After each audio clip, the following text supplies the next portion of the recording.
नमस्कार दोस्तों, स्वागत है आपका आपके अपने YouTube चैनल ज्ञान का अड्डा पर। दोस्तों मैं हूं राकेश सिहाग। दोस्तों जैसा कि आपको पता है हम 500 क्वेश्चन की सीरीज लेके चल रहे हैं।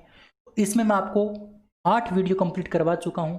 आज का ये वीडियो 9 नंबर वीडियो है, तो वीडियो बहुत इंटरेस्टिंग होने वाला है। इससे पहले मैं आपको 292 नंबर क्वेश्चन तक करवा चुका हूँ। अब 292 से आगे क्लास स्टार्ट करने वाले हैं, तो आप वीडियो के अंत तक बने रहिए।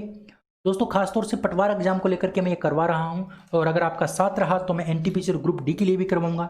आप तैयार रहिए, बहुत अच्छी कंसेप्ट आपको मिलने वाला है, बहुत अच्छी आपको थ्योरी क्लास भी यहाँ पर मिलने वाली है। बिल्कुल टेंशन मत लीजिए, बस आपका प्यार मोहब्बत स्नेह मिलता रहे, बस यही दुआ मैं आपसे और भगवान से करता हूँ। चलिए प्यारे साथियों, क्लास को स्टार्ट करते हैं। अगर आप चैनल पर पहली बार जुड़े हैं तो आप चैनल को सब्सक्राइब करेंगे, बेल आइकन को प्रेस करेंगे, वीडियो को लाइक कर देंगे, शेयर कर देंगे। चलिए वीडियो को स्टार्ट करते हैं। बहुत ही अच्छे तरीके से अंत तक बने रहना है।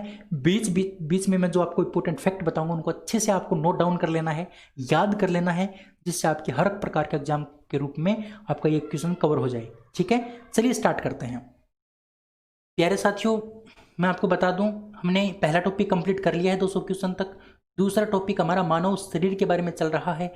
मानव शरीर में पाचन तंत्र के बारे में बात कर चुके हैं, और अब हमारा रक्त परिसंचरण तंत्र के बारे में चैप्टर चल रहा है, रक्त परिसंचरण के बारे में। और 201 नंबर क्वेश्चन से स्टार्ट हुआ था, और 292 तक तो मैं आपको करवा चुका हूं। अब इससे भी आगे हम कंटिन्यू आज करने वाले हैं। ठीक है, तो चलिए वीडियो को स्टार्ट करते हैं और बात करते हैं 293 नंबर क्वेश्चन की। ये रहा 293 नंबर क्वेश्चन, इसको मैं थोड़ा सा जूम कर लेता हूँ। चलिए ये रहा आपके सामने, जूम कर लिया मैंने। चलिए क्वेश्चन है कि रोग प्रतिकारकों को उत्पन्न करने वाली कोशिका कौन सी है। यानी रोग प्रतिकारक, रोग प्रतिकारक क्या होते हैं? जो रोगों को खत्म करते हैं। यानी रोग कारक तो वो होता है जो रोग फैलाता है, और रोग प्रतिकारक क्या होता है? जो रोग को खत्म करता है। भाई ये प्रति जो नाम है ना, ये विपरीत काम करता है। भाई रोग कारक तो रोग फैलाने का काम करेगा, और रोग प्रतिकारक क्या करेगा? रोग को खत्म करने का काम करेगा। तो कौन सी कोशिकाएं रोग प्रतिकारक का काम करती हैं? तो प्यारे साथियों आपको पता होना चाहिए, रोग प्रतिरोधक क्षमता हमारी डब्ल्यूबीसी उत्पन्न करती है, डब्ल्यूबीसी। लेकिन डब्ल्यूबीसी भी हमारी 2-3 प्रकार की होती है। एक होती है आपकी लिम्फोसाइट, एक होती है आपकी मोनोसाइट, एक होती है आपकी न्यूट्रोफिल, है ना। तो इसमें से ये जो लिम्फोसाइट होती है ना, लिम्फोसाइट यही क्या करती है? रोग प्रतिकारक का काम करती है। यही क्या करती है? रोग प्रतिकारक का काम करती है। ध्यान रखना, कौन सी कोशिका? लिम्फोसाइट कोशिका। तो ऑप्शन नंबर सी आपका बिल्कुल राइट आंसर हो जाएगा। ठीक है, चलिए अगला क्वेश्चन। एड्स का HIV वायरस कौन सी डब्ल्यूबीसी को नष्ट करके प्रतिरक्षा तंत्र को कमजोर बना देता है? यानी जो HIV एड्स है, HIV वायरस है, वो कौन सी डब्ल्यूबीसी को नष्ट करता है जिसके कारण हमारा जो प्रतिरक्षा तंत्र है वो कमजोर हो जाता है? तो आपको पता है प्यारे साथियों, ये रोग किसके कारण फैलते हैं? जब लिम्फोसाइट खराब हो जाती है। जब लिम्फोसाइट खराब हो जाती है तो हमारे रोग फैलते हैं। इसका मतलब ऑप्शन नंबर बी आपका बिल्कुल करेक्ट हो जाएगा। HIV वायरस किसके ऊपर अटैक करता है? लिम्फोसाइट के ऊपर अटैक करता है। चलिए अगला क्वेश्चन। हीमोग्लोबिन की अधिकतम बंधुता किसके साथ होती है? यानी ये जो आपका हीमोग्लोबिन होता है, ये किसके साथ अधिकतम रूप से बंधुता रखता है? यानी किसके साथ इसका जो बॉन्ड है वो मजबूत होता है? तो सबसे अधिक इसका जो बॉन्ड होता है प्यारे साथियों, वो किसके साथ होता है? कार्बन मोनोऑक्साइड के साथ होता है। किसके साथ होता है? कार्बन मोनोऑक्साइड के साथ, यानी CO के साथ। CO को बोलते हैं कार्बन मोनोऑक्साइड, है ना। ध्यान रखोगे, कार्बन मोनोऑक्साइड के लिए इसकी बंधुता क्या होती है? अधिकतम होती है। ध्यान रखना, बड़ी इंपॉर्टेंट बात बता रहा हूं, और ये फैक्ट आपको ध्यान रखना पड़ेगा। हीमोग्लोबिन की अधिकतम बंधुता कितनी होती है? CO के साथ। CO के लिए सबसे अधिकतम बंधुता होती है। अच्छा, हीमोग्लोबिन की अगर बात करते हैं, तो हीमोग्लोबिन की अगर बात करते हैं तो हीमोग्लोबिन का एक अणु एक साथ कितने ग्राम ग्लूकोज को लेके जाने का काम करता है, या फिर कितने ग्राम ऑक्सीजन को ले जाने का काम करता है? तो 1.36 ग्राम। ये क्वेश्चन मैं आपको आगे करवा दूंगा, लेकिन ये क्वेश्चन कई बार पूछा गया है कि हीमोग्लोबिन अपने साथ, हीमोग्लोबिन का एक अणु, इस हीमोग्लोबिन का एक अणु अपने साथ कितने ग्राम ऑक्सीजन को ले जाने का काम करता है? तो 1.36 ग्राम। ठीक है, तो ये क्वेश्चन भी आपको ध्यान रखना है। हीमोग्लोबिन के अंदर कौन सी धातु पाई जाती है? तो आपकी आयरन धातु पाई जाती है, आयरन धातु, है ना, लोहा धातु पाई जाती है। ये बात भी आपको ध्यान रखनी है। चलिए अगला क्वेश्चन। मानव रक्त का लाल रंग किसके कारण होता है? तो आपको पता है हीमोग्लोबिन के कारण। हीमोग्लोबिन के कारण हमारे रक्त का रंग लाल होता है। मायोग्लोबिन नाम का आपका मांसपेशियों के अंदर पाया जाता है। किसके अंदर? मांसपेशियों के अंदर, है ना, मांसपेशियों में, मायोग्लोबिन मांसपेशियों में। ठीक है, ये बात आपको थोड़ी सी ध्यान रखनी है। उसके साथ हीमोग्लोबिन रक्त के अंदर होता ही है, और आपका हिपेरिन नाम का, ये भी आपका रक्त में होता है, लेकिन ये क्या करता है, हिपेरिन नाम का जो प्रोटीन है प्यारे साथियों, ये रक्त प्रतिस्कंदन का काम करता है, प्रतिस्कंदन के रूप में काम आता है। प्रतिस्कंदन का मतलब जमने से रोकना। ये बात मैं आपको कल बता चुका हूँ अच्छे से डिटेल से, उम्मीद करता हूँ आपको ये बातें याद होंगी। नेक्स्ट क्वेश्चन है कि हीमोग्लोबिन में कौन सा तत्व पाया जाता है। हीमोग्लोबिन के अंदर कौन सा तत्व होता है, अभी अभी मैंने बताया था, लोहा तत्व होता है। हीमोग्लोबिन के केंद्र में, हीमोग्लोबिन के सेंटर में कौन सी धातु होती है, तो आपकी आयरन धातु होती है, Fe धातु होती है, या फिर फेरस भी इसको बोल सकते हैं। क्या बोल सकते हैं इसको, फेरस भी बोल सकते हैं। लोहा, आयरन या फिर फेरस, एक ही बात है। तो हीमोग्लोबिन में आपका होता है लोहा तत्व। ठीक है, चलिए आगे बढ़ते हैं। सॉरी, हाँ, अगला क्वेश्चन है कि मानव शरीर में कोलेस्ट्रॉल का सामान्य स्तर कितना होता है। जो मानव शरीर होता है उसके अंदर कोलेस्ट्रॉल जो होता है ना, कोलेस्ट्रॉल, उसका सामान्य स्तर कितना होता है, सामान्य स्तर। तो भाई सामान्य स्तर जो होता है वो आपको ध्यान रखना है, कितना होता है, 180 से लेके 200 मिलीग्राम, 180 से 200 मिलीग्राम तक क्या होता है, सामान्य स्तर होता है आपका कोलेस्ट्रॉल का एक सामान्य व्यक्ति के अंदर। एक सामान्य व्यक्ति के अंदर जो सामान्य कोलेस्ट्रॉल का जो स्तर है वो 180 से 200 ग्राम होता है। अब अगर कोलेस्ट्रॉल की मात्रा ज़्यादा हो जाती है, अभी 200 से बढ़ के ये 500 हो गया, 500 मिलीग्राम हो गया, तो हार्ट अटैक आने की संभावना हो जाती है। किसकी, हार्ट अटैक आने की संभावना हो जाती है। तो ध्यान रखना, हार्ट अटैक किसकी वजह से आता है, कोलेस्ट्रॉल के जम जाने से। यानी कोलेस्ट्रॉल क्या करता है, आपका जो धमनियाँ होती हैं उसके अंदर जम जाता है, और वहाँ पर इस प्रकार से क्लॉटिंग बना लेता है ये, तो रक्त आगे नहीं जा पाता, और रक्त आगे नहीं जा पाएगा तो इस हार्ट यानी हमारे हृदय के ऊपर क्या पड़ेगा, अटैक पड़ेगा, और उससे व्यक्ति की क्या हो जाती है, मृत्यु हो जाती है। ठीक है, तो ये सामान्य स्तर होता है। इससे ज़्यादा बढ़ने पर, इससे ज़्यादा अगर हो जाता है तो हार्ट अटैक आने की संभावना हो जाती है। अगला क्वेश्चन, वयस्कों में खाली पेट रुधिर ग्लूकोज स्तर होता है। यानी जो वयस्क व्यक्ति होते हैं अगर वो खाली पेट होते हैं, यानी सुबह सुबह का टाइम है, सुबह सुबह के टाइम यानी खाली पेट, रुधिर के अंदर ग्लूकोज कितना पाया जाता है, रुधिर के अंदर ग्लूकोज कितना पाया जाता है। भाई खाना खाने के बाद तो आपको पता है ग्लूकोज होना ही है, क्योंकि जब हम खाना खा लेंगे, खाना खाने के बाद उस खाने का क्या बनेगा, उस खाने का बनेगा ग्लूकोज। अब जितना अच्छा भोजन खाए उतना अच्छा ग्लूकोज बनेगा। तो खाना खाने के बाद हमसे कोई नहीं पूछेगा भाई कितना ग्लूकोज है आपके शरीर में, लेकिन आपको ये जरूर पूछ सकते हैं कि भाई खाना खाने से पहले आपका खाली पेट होता है, खाली पेट भी हमारे शरीर में ग्लूकोज होता है, तभी तो हम जिंदा रह पाते हैं। तो ये ग्लूकोज खाली पेट के टाइम कितना होता है रुधिर के अंदर, ये बात आपको पूछी है। तो प्यारे साथियों ध्यान रखना, जो आपका करेक्ट आंसर होगा वो होगा 100 mg, यानी 100 mg। इसको 100 में मापते हैं, इसलिए मैंने आपका आगे 100 लगा के बताया है। तो ध्यान रखना 100 mg प्रति मिलीलीटर, 100 mg प्रति मिलीलीटर आपका ग्लूकोज होता है किसके अंदर, खाली पेट, रुधिर के अंदर। ऑप्शन नंबर बी आपका बिल्कुल करेक्ट हो जाएगा। अगला क्वेश्चन, रक्त का कितना प्रतिशत भाग कणिकाओं के द्वारा बना होता है। तो मैंने आपको कल बताया था प्यारे साथियों, रक्त अपने आप में 100% है, 100% में से 55% भाग तो आपका बनाता है प्लाज्मा। कौन बनाता है, प्लाज्मा बनाता है। और 45% यानी 45% जो भाग है प्यारे साथियों वो कणिकाएं बनाती हैं। और कणिकाएं आपकी कितनी होती है, 3। कौन कौन सी, आरबीसी, एक होती है आपकी डब्ल्यूबीसी, और तीसरी आपकी होती है प्लेटलेट्स। ये 3 कोशिकाएं होती हैं, कणिकाएं होती हैं। इन तीनों कणिकाओं के द्वारा मिलकर के क्या बनता है आपका 45% भाग बनता है किसका, रक्त का। ठीक है, तो ऑप्शन नंबर आपका बी करेक्ट आंसर हो जाएगा। ध्यान रखना प्यारे साथियों, 55% भाग आपका प्लाज्मा बनाता है, ये बात मैं आपको कल करवा चुका हूं। ठीक है, चलिए अगला क्वेश्चन है आपके सामने कि ब्लड ग्रुप यानी रक्त समूह की खोज किसने की। ब्लड ग्रुप की खोज किसने की आपको बताना है, ब्लड ग्रुप की खोज किसने की ये आपको बताना है प्यारे साथियों। तो ब्लड ग्रुप की जो खोज की, देखिए मैंने आपको कल बताया था ब्लड ग्रुप के बारे में, ए बी बी ओ, ये 4 प्रकार के हमारे ब्लड ग्रुप होते हैं। तो इस ब्लड ग्रुप की जो खोज की थी प्यारे साथियों वो किसने की थी, कार्ल लैंड स्टिनर ने की थी। कल मैंने आपको बताया था अगर आपको याद है तो, कार्ल लैंड स्टिनर ने ब्लड ग्रुप की खोज की थी। और विलियम हार्वे ने परिसंचरण तंत्र की खोज की थी। किसकी खोज की थी, परिसंचरण तंत्र की। ध्यान रखना, परिसंचरण तंत्र की खोज आपकी किसने की थी, विलियम हार्वे ने। कोशिका की खोज, मृत माध्यम में कोशिका की खोज रॉबर्ट हुक ने की थी। और प्यारे साथियों कैरोलस लिनियस ने द्विनाम पद्धति को जन्म दिया था। द्विनाम पद्धति के प्रतिपादक कौन है, द्विनाम पद्धति के प्रतिपादक हैं कैरोलस लिनियस। अब द्विनाम पद्धति क्या होती है वो मैं आपको थोड़ा सा बता देता हूं। द्विनाम पद्धति का मतलब ये है, जैसे प्याज होता है, प्याज तो प्याज का जो रासायनिक नाम होता है वो होता है एलियम सेपा। एलियम सेपा। अब ये जो एलियम सेपा है इसमें दो नाम है, एक तो ये हो गया, एक ये हो गया। ये जो एलियम है प्यारे साथियों, ये इसकी जाति का नाम बताता है, ये इसकी जाति का नाम बताता है, और ये इसके वंश का नाम बताता है। तो इस प्रकार से जाति और वंश का जो नाम है ना प्यारे साथियों, वो दो हो गए, एक तो जाति का नाम हो गया, एक वंश का नाम हो गया। तो इसको बोलते हैं द्विनाम पद्धति। तो प्रत्येक जंतु के लिए और प्रत्येक पौधे के लिए द्विनाम पद्धति प्रतिपादित की थी कैरोलस लिनियस ने। ये बात भी आपको ध्यान रखनी है, इसीलिए कैरोलस लिनियस को द्विनाम पद्धति का प्रतिपादक कहा जाता है। इसका करेक्ट आंसर आपका हो जाएगा ऑप्शन नंबर डी। ठीक है, चलिए अगला question. Blood group A B वाले व्यक्ति में कौन कौन से एंटीजन पाए जाते हैं, यानी कहने का मतलब प्रतिजन पाए जाते हैं।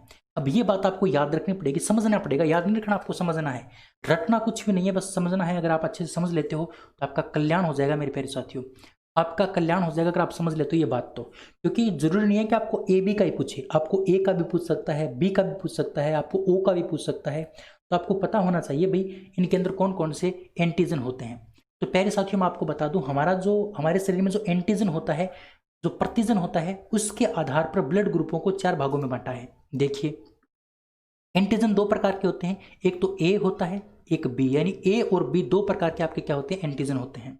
अच्छा देखिए ए प्रकार का जो रक्त समूह होता है उसमें कौन सा एंटीजन पाया जाएगा। तो प्यारे साथियों ध्यान रखना, अगर आपका रुधिर वर्ग ए है तो आपके रुधिर में क्या मिलेगा, आपका ए प्रतिजन मिलेगा। कौन सा प्रतिजन मिलेगा, ए प्रतिजन मिलेगा। ये बात प्रतिजन की है। अच्छा बी प्रकार का अगर आपका रक्त है, बी ब्लड ग्रुप है, तो आपके शरीर में बी प्रकार का क्या मिलेगा, प्रतिजन मिलेगा। अच्छा अगर आपका ए और बी दोनों प्रकार का रक्त है तो आपके शरीर में ए और बी दोनों प्रकार के क्या मिलेंगे, प्रतिजन।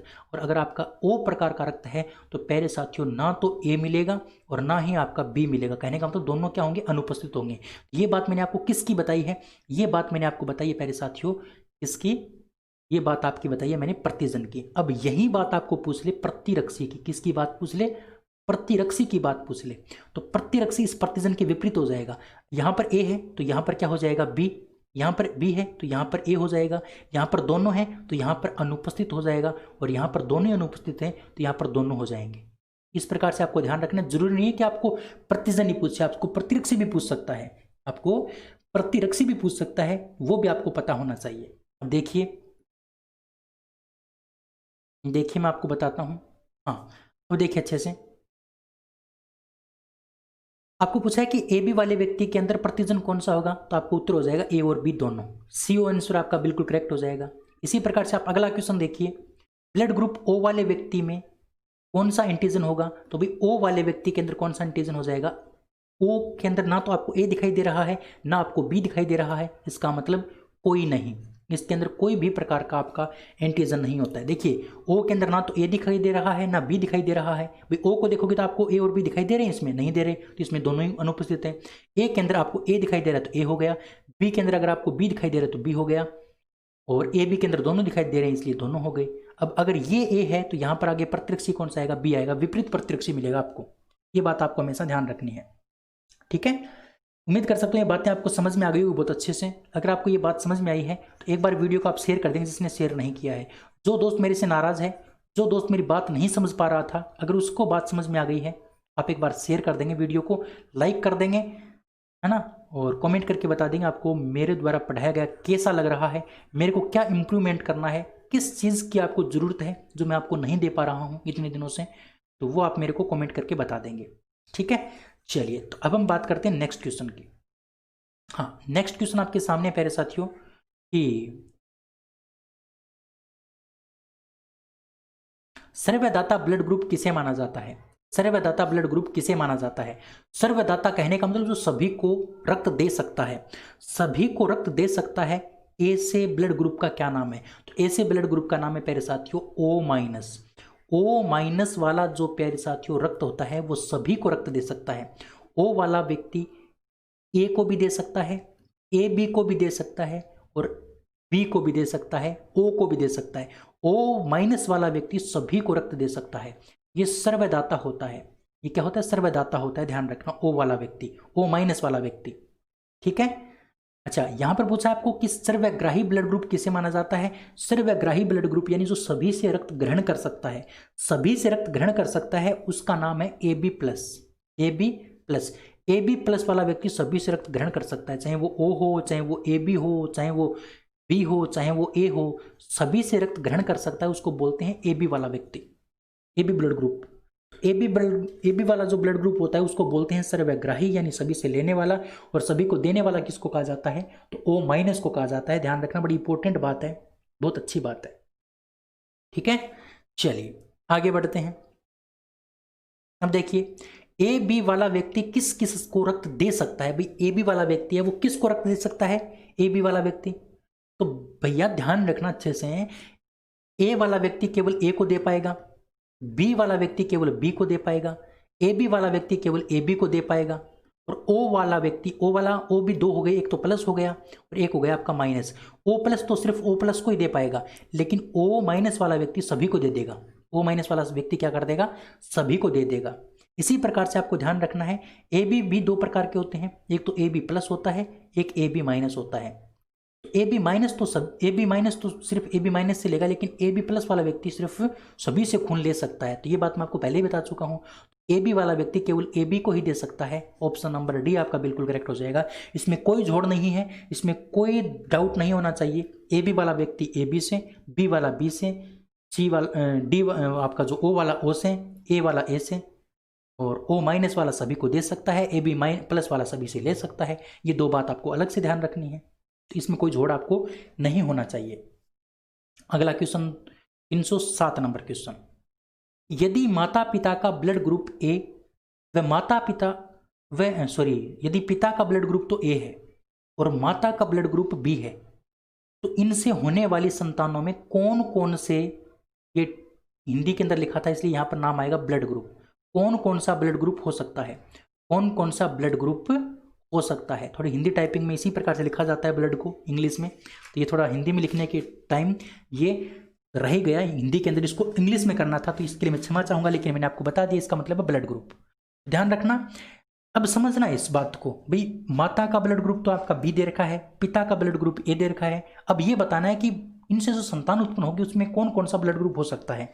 अब ऐसे क्वेश्चनों को करने के लिए जरूरी नहीं है आपको यही क्वेश्चन पूछे, आपको यहाँ पर कुछ भी दे दें, यहाँ पर ए की बजाय बी दे दें, आप यहाँ पर बी की बजाय आपको दे दें ओ दे दें, तो आप कैसे करोगे। तो आपको ये बात समझ में आनी चाहिए। वैसे मैं इसका आंसर तो बता दूंगा, लेकिन ये बात आपको प्यारे साथियों समझ में आनी चाहिए। अच्छा, इसके लिए आपको करना क्या है, अच्छे से बताऊंगा, बहुत अच्छे से समझना इस बात को। इन प्रकार के क्वेश्चनों को आप किस प्रकार से करोगे, कभी भी आपका गलत नहीं होगा अगर मैं जो बातें बता रहा हूं वो अगर आप सीख लेते हो तो। अच्छा, इस प्रकार के क्वेश्चनों को करने के लिए आप लिख लोगे पहले, फादर का हमें क्या दे रखा है, फादर का जो दे रखा है प्यारे साथियों वो ए ब्लड ग्रुप दे रखा है, और मदर का आपको क्या दे रखा है, मदर का दे रखा है बी प्रकार का ब्लड ग्रुप, ये हमें पता है। अब हमें ये पूछा है कि ये जो फादर और मदर हैं यानी माता और पिता हैं, इन दोनों से किस प्रकार के ब्लड ग्रुप के बच्चे पैदा हो सकते हैं। अब हमें इनका डायग्राम बनाना पड़ेगा, और डायग्राम बनाने के लिए क्या करना है, तो प्यारे साथियों इनका डायग्राम बनाने के लिए, इनके संतान का पता लगाने के लिए हमें क्या करना पड़ेगा, हमें इनके एंटीजन का जीन प्रारूप पता होना चाहिए, इसके प्रतिजन का जीन प्रारूप पता होना चाहिए। अच्छा, जीन प्रारूप कैसे निकालेंगे वो एक साइड में आपको बता देता हूं। देखिए, यहां पर आपका ए प्रकार का ब्लड ग्रुप है, तो इसके अंदर प्रतिजन कौन सा होगा आप बताओगे मुझे। तो अगर ए प्रकार का ब्लड ग्रुप है तो इसके अंदर कौन सा प्रतिजन होगा, ए प्रतिजन, और इसके अंदर कौन सा प्रतिजन होगा, बी प्रतिजन। अब प्रतिजन को लिखा जाता है प्यारे साथियों आई से, तो यहां पर भी प्रतिजन को हम किससे लिखेंगे, आई से लिखेंगे। भाई प्रतिजन का जो जीन होता है उसको हम किससे डिनोट करते हैं, आई से डिनोट करते हैं। और जीन जो होता है ना वो हमेशा डबल रूप में पाया जाता है, किसके रूप में, जोड़े के रूप में होता है, तो मैंने जोड़ा ले लिया दोनों तरफ। अब यहां पर ए है तो मैंने यहां पर ए ले लिया, और यहां पर भी क्या ले लिया, ए ले लिया। यहां पर बी है तो यहां पर मैं क्या ले लूंगा, बी ले लूंगा। तो ये तो बी का जीन प्रारूप हो गया और ये ए का जीन प्रारूप हो गया। ये जीन प्रारूप आपको निकालना आना चाहिए। अब आप ये भी बोल सकते हो सर यहां पर आप हमें ए बी का निकाल के दिखाओ, ए बी जो साथ में होता है ना उनका निकाल के दिखाओ। तो देख लो, इसके लिए हम क्या करेंगे, 2 आई लिख लेंगे। अब एक के ऊपर ए लगा देंगे, दूसरे के ऊपर बी लगा देंगे, क्योंकि ये तो दोनों के ऊपर ए नहीं लगा सकते, क्योंकि दोनों के ऊपर ए है तो किसके ऊपर आता है, जब ए ब्लड ग्रुप हो। दोनों के ऊपर बी कब आएगा, जब बी ब्लड ग्रुप हो। अगर ए बी हो गया ना तो एक के ऊपर ए आ जाएगा और एक के ऊपर क्या आ जाएगा, बी आ जाएगा। अब आप ये भी कह सकते हो सर ओ का निकाल के बताओ, चलिए ओ का बता देता हूँ। तो ओ का निकालने के लिए आपको क्या करना पड़ेगा साथियों, ओ का निकालने के लिए आपको पता है इसके अंदर ना तो ए है, भाई आई तो मैंने लिख लिया, लेकिन यहाँ पर ना तो ए है ना बी है, इसलिए मैं ना तो यहाँ पर ए लगा पाऊंगा ना बी लगा पाऊंगा।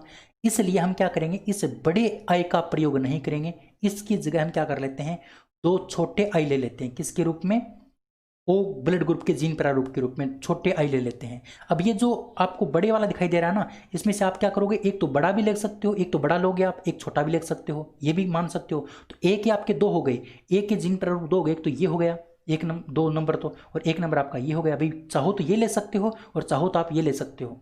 इसी प्रकार का बी, आप बी का अगर आप करो ना, तो बी का आप एक तो आप ले लो बड़ा, बड़े वाला, और एक ले लो आप छोटा, ये भी कर सकते हो। तो इस बी के भी दो हो गए, बी के दो हो गए, ए के दो हो गए।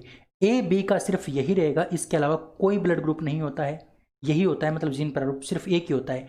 ए के दो होते हैं, बी के भी दो होते हैं, और ओ के भी सिर्फ एक ही होता है। ओ का एक होता है, ए बी के का एक होता है, लेकिन ए और बी का अलग अलग अगर बात करें तो दो दो होते हैं, ठीक है ना। तो ये बात थोड़ी सी आपको ध्यान रखनी है ना। चलिए, उम्मीद कर सकता हूँ ये बात आपको समझ में आ गई होगी। अब देखिए, इसका हमें जीन प्रारूप पता चल गया। अभी जीन प्रारूप हम किस प्रकार से निकालते हैं, अब हमें क्या करना है, अब हमें इनका डायग्राम बनाना है। अब हमें इनका डायग्राम बनाना है, तो चलिए एक बार फिर से बता देता हूँ थोड़ा सा। मैंने आपको ये बताया कि जो मदर है, मदर माता जी हैं, उनका ब्लड ग्रुप बी है, फादर का ए है, तो इसका जीन प्रारूप आपका हो जाएगा आई ए, इनका हो जाएगा आई बी। अगर आप चाहो तो इसको आप इस प्रकार से भी लिख सकते हो, आई बी और आई। अगर आप चाहो तो इसको आप आई ए और आई के रूप में भी लिख सकते हो, अगर चाहो तो, जरूरी नहीं लिखना, चाहो तो लिख सकते हो। अब देखिए इनका क्या बनाएंगे, जीन डायग्राम बनाएंगे। पहले हम पिताजी को ले लेते हैं, यहाँ पर हमने पिताजी को ले लिया, और पिताजी का जीन प्रारूप हमने ले लिया आई ए,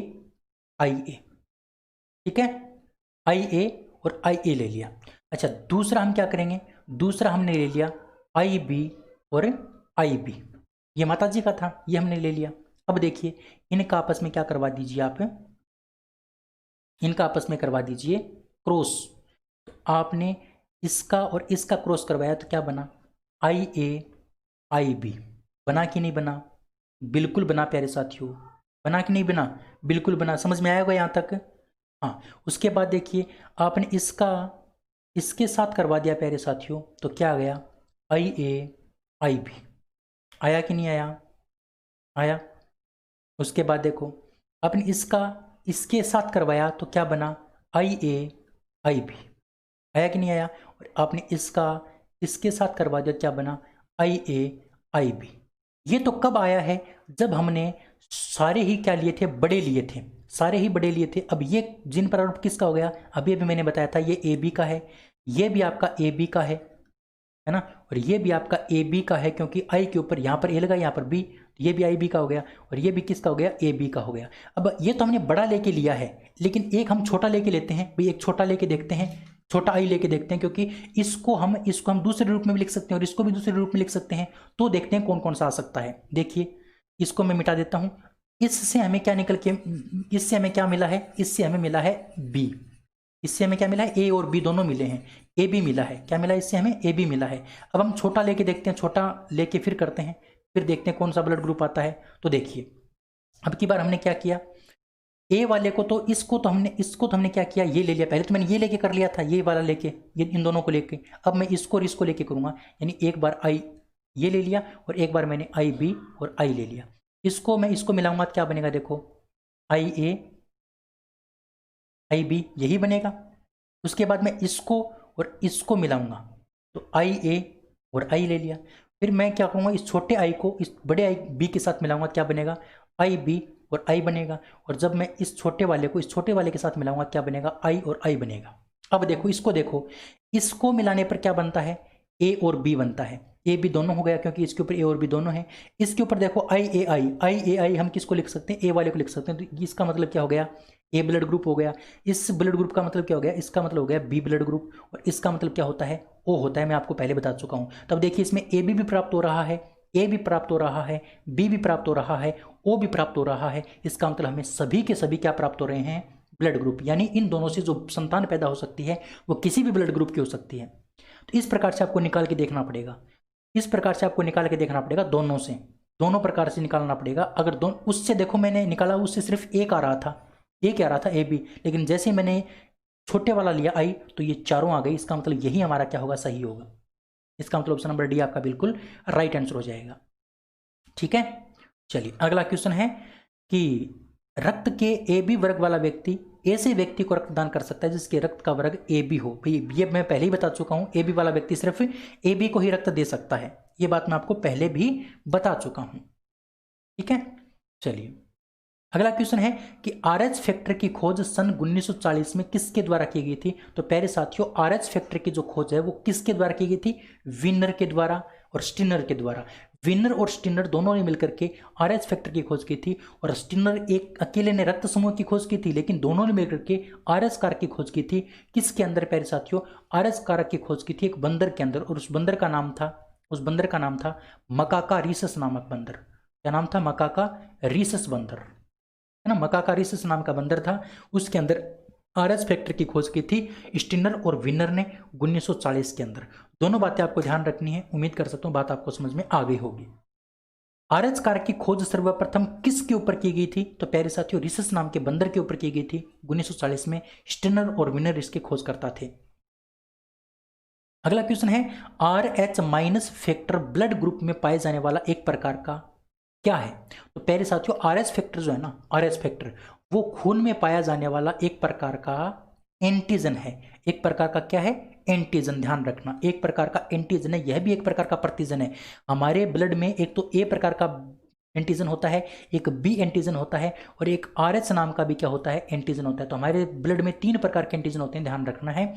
RH, A और B, ये 3 प्रकार के एंटीजन हमारे खून के अंदर होते हैं।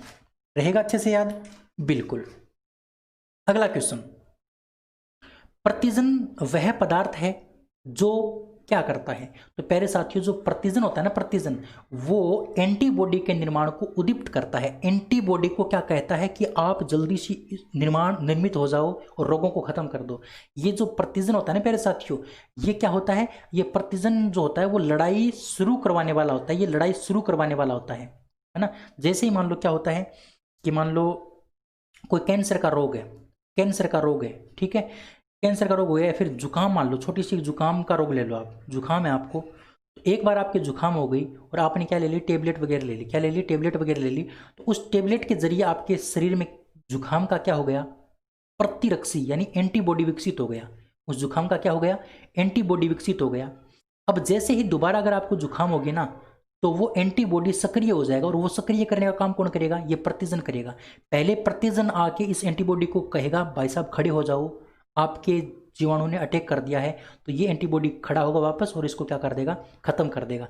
जैसे अभी वैक्सीन का निर्माण हो रहा है, किसका, कोरोना वैक्सीन का, तो वो क्या होगा, होता क्या है इस वैक्सीन का मतलब, तो पहले साथियों वैक्सीन का मतलब टिक्का। टिक्का क्या है, समझना इस बात को। जैसे देखो मान लो कोई व्यक्ति है, इस व्यक्ति के कोरोना का टिक्का लगा दिया, उस टिक्के का मतलब उसके अंदर क्या हो गए, उसके अंदर प्रतिरक्षी उत्पन्न हो गए। प्रतिरक्षी का मतलब उसके अंदर एंटीबॉडी विकसित हो गए। अब जैसे ही दोबारा अगर कोरोना का वायरस हमारे शरीर में घुसेगा ना, तो वो एंटीबॉडी क्या हो जाएंगे, विकसित हो जाएंगे, मतलब सक्रिय हो जाएंगे, और वो एंटीबॉडी उसको क्या कर देंगे, खत्म कर देंगे। इसीलिए टिक्का जरूरी होता है, जो हमारी लाइफ टाइम क्या करता है, उस हमारी रक्षा करता है। उस टिक्के के जरिए हमारे शरीर में लाइफ टाइम एंटीबॉडी बन जाते हैं। तो दोबारा अगर वो मतलब कोई वायरस वगैरह हमारे शरीर में अटैक करता है, तो वो प्रतिजन जो है ना, उस रोग के प्रतिजन होते हैं, वो उस प्रतिरक्षी को उद्दीपित कर देते हैं, उसके निर्माण को उद्दीपित कर देते हैं जो पहले हमारे शरीर में मौजूद थे। ऑप्शन नंबर सी आपका क्या हो जाएगा, करेक्ट आंसर हो जाएगा। ध्यान रखना, बड़ी इंपॉर्टेंट बात है ये। अगला क्वेश्चन है कि शरीर में निम्न में से कौन से संक्रमण से हमारी रक्षा करता है, यानी कौन ऐसा है जो हमारे संक्रमण से रक्षा करता है। संक्रमण का मतलब है रोग, रोगों से रक्षा करने का काम कौन करता है, तो WBC करता है। इसीलिए प्यारे साथियों WBC को सैनिक कोशिकाएं कहा जाता है। क्या कहा जाता है, सैनिक कोशिकाएं कहा जाता है WBC को। यह बात आपको समझ में आ गई होगी। अगला क्वेश्चन है प्रतिरक्षा का सर्वाधिक संबंध किससे है। भाई प्रतिरक्षा का सर्वाधिक संबंध मैंने आपको पहले भी बताया था, लिम्फोसाइट से है। लिम्फोसाइट सर्वाधिक प्रतिरक्षा का काम करते हैं हमारे शरीर में। ऑप्शन नंबर ए बिल्कुल करेक्ट हो जाएगा। कोलेस्ट्रॉल क्या है, कोलेस्ट्रॉल एक प्रकार का स्टेरॉइड हार्मोन होता है प्यारे साथियों। क्या होता है, स्टेरॉइड हार्मोन होता है कोलेस्ट्रॉल। ना तो ये हार्मोन है, ना विटामिन है, ना एंजाइम है, ये एक प्रकार का स्टेरॉइड हार्मोन है। ऑप्शन नंबर डी आपका बिल्कुल करेक्ट हो जाएगा। चलिए अगला क्वेश्चन, 316 नंबर क्वेश्चन। डब्ल्यूबीसी का बनना तथा आरबीसी का विनाश होता है वो कहां पर होता है? भाई डब्ल्यूबीसी तो वहां पर बनती है और आरबीसी वहां पर खत्म होती है, उसका नाम है प्लीहा। इसीलिए प्लीहा को कब्रिस्तान कहा जाता है, डब्ल्यूआरबीसी का। आरबीसी का कब्रिस्तान, आरबीसी का कब्रिस्तान किसको कहा जाता है? प्लीहा को। इस प्लीहा के साथ साथ में ये जो डब्ल्यूबीसी है ना, ये डब्ल्यूबीसी अस्थि मज्जा से भी बनती है। कहां से बनती है? अस्थि मज्जा से भी बनती है। अस्थि मज्जा प्लस प्लीहा दोनों मिलकर के डब्ल्यूबीसी का निर्माण करते हैं। लेकिन आरबीसी सिर्फ और सिर्फ कहां पर बनती है? अस्थि मज्जा में बनती है। लेकिन आरबीसी खत्म कहां पर होती है? प्लीहा में होती है। इसीलिए प्लीहा को आरबीसी का कब्रिस्तान कहा जाता है। यह बात आपको ध्यान रखनी है। अगला क्वेश्चन है कि जब रक्त में O2 की सांद्रता में कमी आती है, जब रक्त में किसकी सांद्रता में?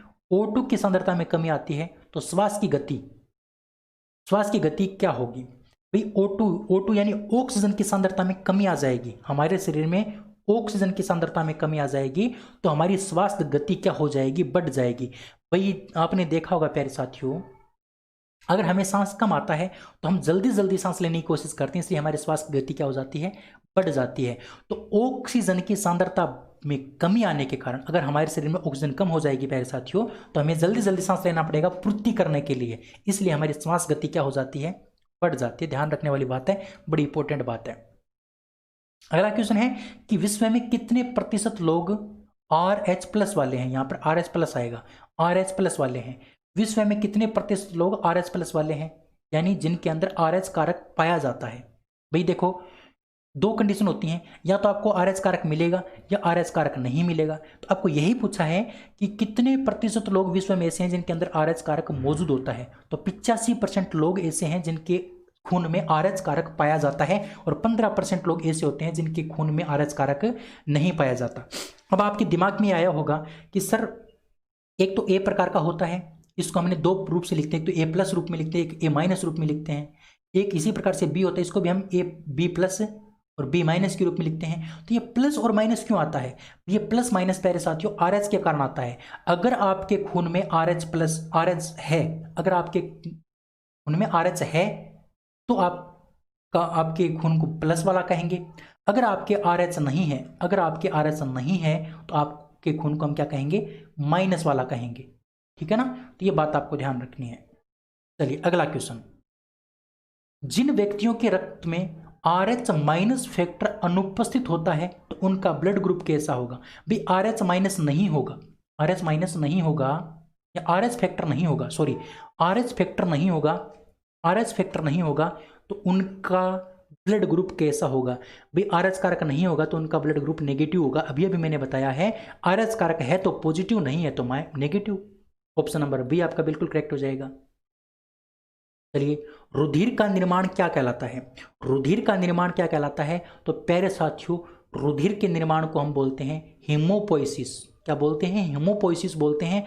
और प्यारे साथियों, रुधिर का निर्माण होता कहाँ पर है? तो अस्थि मज्जा में होता है। कहाँ पर होता है? अस्थि मज्जा में होता है। और अस्थि मज्जा में जो खून बनता है उस प्रक्रिया को हम क्या बोलते हैं? उस प्रक्रिया को बोलते हैं हीमोपोइसिस। ध्यान रखना, बड़ी इंपॉर्टेंट बात मैंने आपको बता दी है। ठीक है, चलिए अगला क्वेश्चन है कि आरबीसी में हीमोग्लोबिन की प्रतिशतता कितनी होती है? जो आपकी आरबीसी होती है उस आरबीसी के अंदर कितना प्रतिशत आपके हीमोग्लोबिन होता है? तो 34%, यानी 48% हीमोग्लोबिन पाया जाता है आरबीसी के अंदर। ये आंकड़ा आपको ध्यान रखना, बड़ा इंपॉर्टेंट आंकड़ा है प्यारे साथियों। कितने परसेंट? 34% हीमोग्लोबिन आपका आरबीसी में पाया जाता है। अगला क्वेश्चन है कि हार्ट यानी हृदय और उसकी बीमारियों के अध्ययन से संबंधित विज्ञान को क्या कहा जाता है? यानी हृदय का अध्ययन कौन सी विज्ञान में किया जाता है? तो हृदय का जो अध्ययन है प्यारे साथियों वो कार्डियोलॉजी में किया जाता है। कौन सी विज्ञान में? कार्डियोलॉजी के अंदर। कार्डियोलॉजी के अंदर आपका हृदय का अध्ययन किया जाता है। हिपेटोलॉजी में आपका लीवर का अध्ययन होता है प्यारे साथियों। हिमेटोलॉजी में आपका रक्त का अध्ययन होता है। और प्यारे साथियों, ऑस्टियोलॉजी में आपका हड्डियों का अध्ययन होता है, अस्थियों का अध्ययन होता है। ठीक है, ये सारी बातें आपको ध्यान रखनी है। अगला क्वेश्चन है कि हृदय को घेरे रहने वाली झिल्ली क्या कहलाती है? भाई ये हमारा हृदय है और इस हृदय के चारों ओर एक झिल्ली पाई जाती है, उस झिल्ली का क्या नाम है? हृदय के चारों ओर जो झिल्ली पाई जाती है उस झिल्ली को क्या कहा जाता है? तो उस झिल्ली को कहा जाता है पेरिकार्डियम। ध्यान रखना प्यारे साथियों, पेरिकार्डियम इस बाहरी की झिल्ली को बोलते हैं। जो ये बाहरी झिल्ली होती है, इस बाहरी झिल्ली को हम क्या बोलते हैं? पेरिकार्डियम बोलते हैं, जो हृदय के चारों ओर पाई जाती है। अगला क्वेश्चन है 324 नंबर क्वेश्चन कि रुधिर दाब किसके द्वारा मापा जाता है? जो ब्लड प्रेशर होता है, ब्लड प्रेशर को किसके द्वारा मापते हैं? तो प्यारे साथियों, ब्लड प्रेशर को स्फैग्मोमेनोमीटर के द्वारा मापा जाता है। किसके द्वारा? स्फैग्मोमेनोमीटर के द्वारा मापा जाता है, ध्यान रखना। स्टेथोस्कोप के द्वारा हृदय की गति को या फिर श्वास गति को मापते हैं। हृदय गति या फिर श्वास गति को मापते हैं, हृदय की धड़कन को मापते हैं, हृदय की धड़कन गति को मापते हैं स्टेथोस्कोप के द्वारा।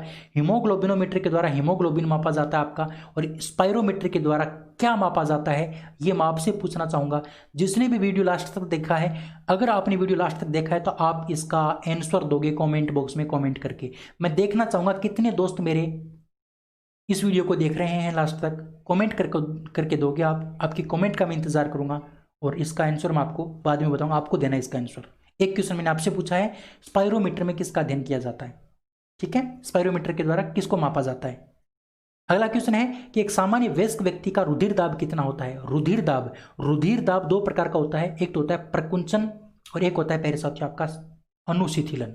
जो प्रकुंचन होता है उसका मान सबसे पहले लिखा जाता है और 2 नंबर पर आपका अनुशिथिलन का लिखा जाता है। प्रकुंचन का मान आपका 120 होता है और अनुशिथिलन का मान आपका 80 होता है। तो 80 120 80 120 80, इसका मतलब आपका ऑप्शन नंबर बी होगा। तो आप कंफ्यूज मत हो जाना, ये 80 पहले नहीं आएगा, पहले 120 आएगा। पहले किसको लिखते हैं? प्रकुंचन वाले को लिखते हैं, है ना। पहले प्रकुंचन वाले को लिखते हैं। प्रकुंचन का मतलब सिकुड़ना और अनुशीतलन का मतलब फैलना। फैलेगा तभी जब सिकुड़ेगा।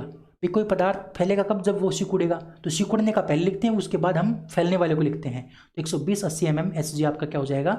सामान्य व्यक्ति का ब्लड ग्रुप हो जाएगा, रुधिर दाब हो जाएगा, ब्लड प्रेशर हो जाएगा। ठीक है, तो पहले साथियों आज मैंने आपको 325 नंबर क्वेश्चन तक करवा दिए हैं। इससे आगे हम करेंगे कल। उम्मीद कर सकता हूँ आपको क्लास बहुत अच्छी लगी होगी। पहले साथियों इसी प्रकार की क्लास मैं आपको रोजाना देता रहूंगा। कोई भी आपको डाउट नहीं छोड़ूंगा मेरी तरफ से। फिर भी अगर आपको कोई डाउट रह जाता है तो आप कमेंट कर सकते हैं। अगली क्लास में आपका डाउट क्लियर करने की कोशिश करूंगा। और पहले साथियों जैसे ही एक क्वेश्चनों की सीरीज कंप्लीट होगी उसके बाद मैं थ्योरी क्लास स्टार्ट करूंगा। और ये जो थ्योरी क्लास होगी ये भी बहुत इंपॉर्टेंट होगी आपकी हर एग्जाम की दृष्टि से। थ्योरी क्लास भी आपके लिए बहुत इंपॉर्टेंट होगी। बहुत ही बेसिक से हाई लेवल तक आपको मैं थ्योरी करवाने वाला हूं। लेकिन आपको साथ देना पड़ेगा, आपको प्यार प्रेम देना पड़ेगा इस क्लास को, तभी मैं करवा पाऊंगा, वरना करवाना मुश्किल है। आपको वीडियो शेयर करना पड़ेगा, अपने दोस्तों को जोड़ना पड़ेगा, तभी मैं आपके लिए कुछ कर पाऊंगा। ठीक है, तो आज के इस वीडियो में इतना ही। अगले वीडियो में फिर मिलते हैं, तब तक के लिए जय हिंद, जय Bharat, thank you, bye bye.